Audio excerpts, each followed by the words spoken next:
মাঝে মধ্যে আমাদের রুচির অনেক বেশি পরিবর্তন হয়, যেটা আমাদের অনেক বেশি পছন্দের থাকে, যেটা ছাড়া আমরা একদমই চলতে পারি না। এটা আবার দিন শেষে একদমই অপছন্দ হয়ে যায়, বা দেখতে ভালো লাগে না, খেতে ভালো লাগে না।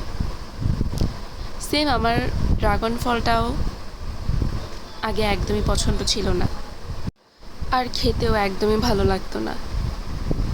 কিন্তু এটার কালারটা আমার অনেক বেশি পছন্দ। এটাকে আমি শুধু কালার দিয়েই বিবেচনা করেছি, খেয়ে না। তো ইতিমধ্যে আমার ড্রাগন ফলটা খেতে মোটামুটি ভালো লাগে, কিন্তু অত বেশি না। তো দেখলাম যে গুঞ্জনেরও অত বেশি পছন্দ না। ওকে দেওয়ার পর ওর খেতে চায় না, ও আবার মিষ্টিটা একটু বেশি পছন্দ করে। ও যখন মিষ্টি জাতীয় কিছু পায় সেটা অনেক তৃপ্তি নিয়ে খায়। কিছুটা হয়তো বা মায়ের মতোই হয়েছে।